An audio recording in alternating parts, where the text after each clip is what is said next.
Good day, everyone. We are transmitting right now from the Faculty of Science of Communication right here in our very own television studio. And we are about to begin a discussion table, I believe that's the name of this, a discussion table called Teaching Learning Processes Through New Technologies. Right now, before we begin, I'd like to thank everyone that's watching us and everyone that is here with us in the panel.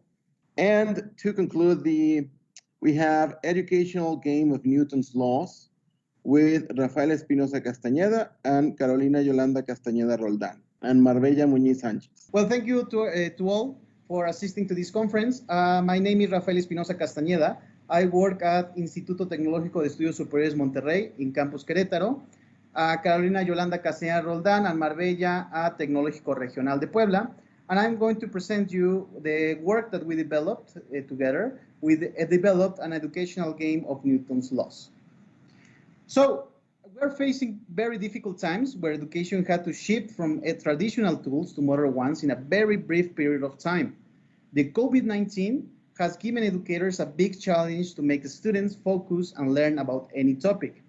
In my particular case that I give lectures about physics, the students are struggling to actually learn about Newton's laws and other related topics. So we decided that we wanted to develop a video game so that the students could learn easily. Now, why a video game? Well, in Mexico, we have 68.7 people that play video games. So in the necessity of an innovative tool to teach Newton's laws, we chose to develop an educational video game with Unity. So, according to Gutierrez, and the design of every educational video game, it must identify the learning goals, create real characters, emphasize emotions, conflicts, challenges, and competences when the user solves a problem. And also, every single learning object must have content, practical exercises, and evaluations. So let me show you why the developed educational video game that we did actually has all these requirements. So first of all, what are the learning goals? Well, we want the students to learn about the Newton's laws. Every single Newton law is a learning goal. So in the video game, we state, first of all, what is the Newton's law that the student has to learn. We give a very brief paragraph where we show what is the law telling us. Then we show an animation that shows what is the idea behind this law. And we have several exercises. These exercises will help the student to improve their skills to solve problems related to this law. Also, we have videos where the student can actually see how a professor actually solves certain problem with certain complexity. And we have evaluations. Once we have shown the student what is the law, once they have seen certain exercises, they will have the opportunity to actually evaluate their skills about solving problems with the use of Newton's laws. Now, we have also real characters because all along in the video game, we have three principal characters that are real historical characters. We have Isaac Newton, we have Robert Hooke, and we have Gottfried Leibniz. Isaac Newton was the one who wrote down all the mechanics laws.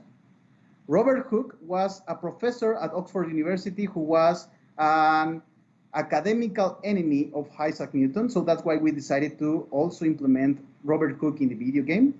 And Gottfried Leibniz was a mathematician who was also an academical enemy of Isaac Newton. So that's why we are involving these three characters in all the video game, because they are all related in the historical sense. Now, how do we use these real characters in the video game?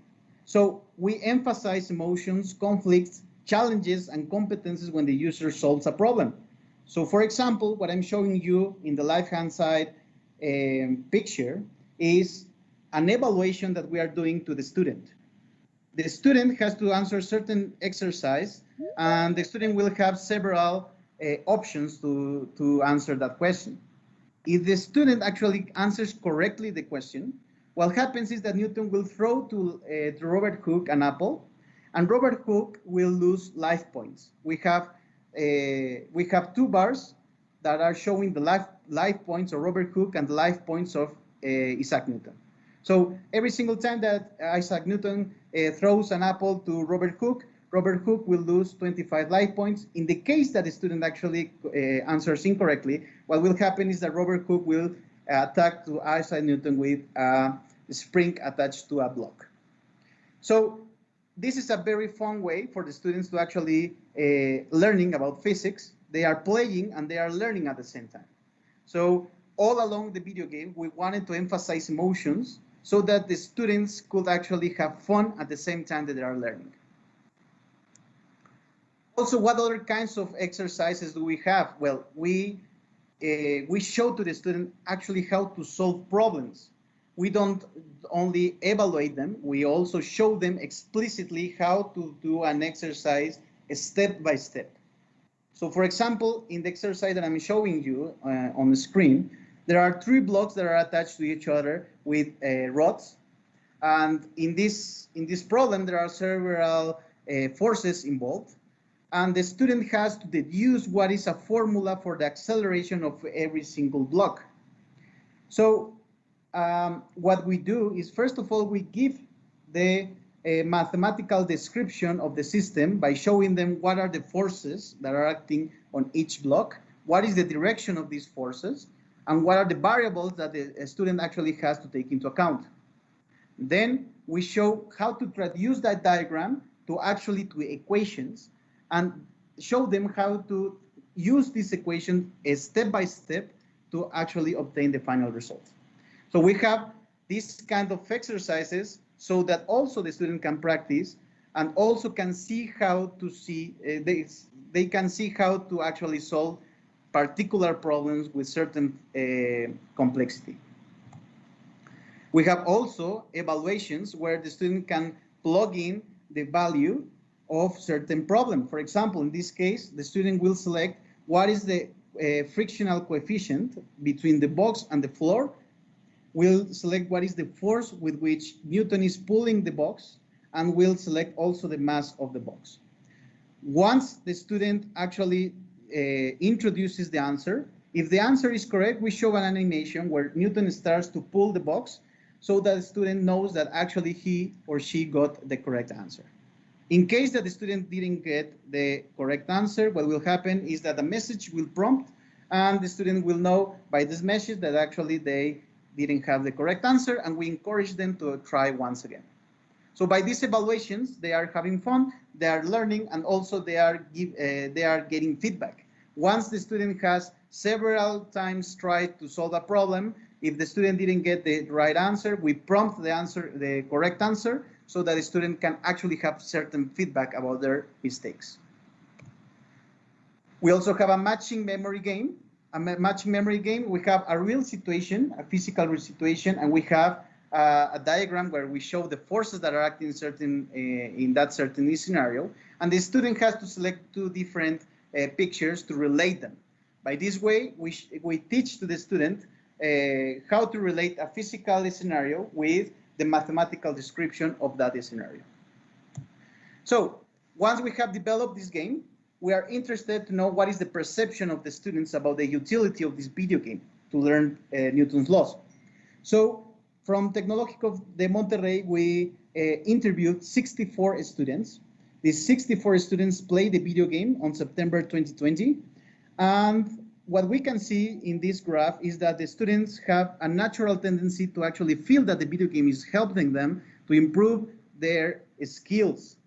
Now, we can see that actually there are several students telling us that they feel that it's completely useless, the video game. However, we have to mention that many people have problems to log into the video game. Those ones that have Mac installed in their computers, they have Mac. What happens is that they have technical problems, so this is an issue that we have to solve about our video game. So many of the students that actually answered that the video game was completely useless, well, the reason is because they have technical problems to log into the video game. That's an issue that we have to solve. However, the results actually are very good because we can notice that actually the students are feeling more comfortable with the usage of the video game to solve Newton's related problems. Now, also we asked to the students, would you play the video game until you domain all the topics related to Newton's law.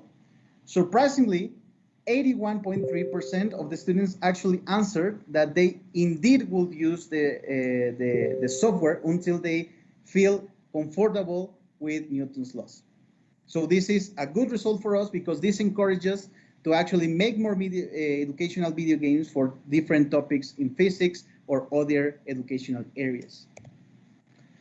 Finally, the last test that we did is to see if the students are actually improving their skills after they have used the video game. So we did a diagnosis exam before the students play the video game, and we did another exam to the students after they have used the video game. So what we can see is that the average of the students is very low before using the video game. What I'm showing there is the results of two different groups. We interviewed 64 students, but 31 of them were in one group and 32 of them were in another group. So what we can see is that the average of both groups is very low, is roughly speaking 44, 48%. And after they have played the video game, they have improved, roughly speaking, 20 points. This is very good, even though that is not 70%, that is the minimal average to actually pass the course. It's a very good improvement because we can notice that 51.6% of the students play the video game for less than 2 hours. So in 2 hours, they have improved 20 points. That is extremely good. So you have 5 minutes left. Thank you very much. Yes, so let me tell about the conclusions. The educational video game of Newton's laws will let the teaching learning process of Newton's laws to be natural, playful, and entertaining. The user will learn Newton's laws by solving real-life problems.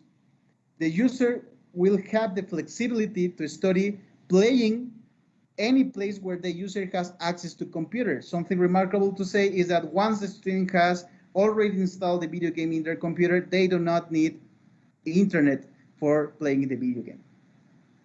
The perception from 64 students who play the video game shows that they have found useful to use the video game to learn Newton's laws. That encourages to actually improve the video game that we have already developed. And the average of 64 students improved by 20 points out of 100. Taking into account that 51.6% of the students use the video game for less than 2 hours, this is a very good improvement because that means that actually the video game is helping them to actually improve their skills to solve problems of Newton's laws. Thank you very much. Thank you very much for your presentation. As well, very interesting with a cool idea over there. Nice.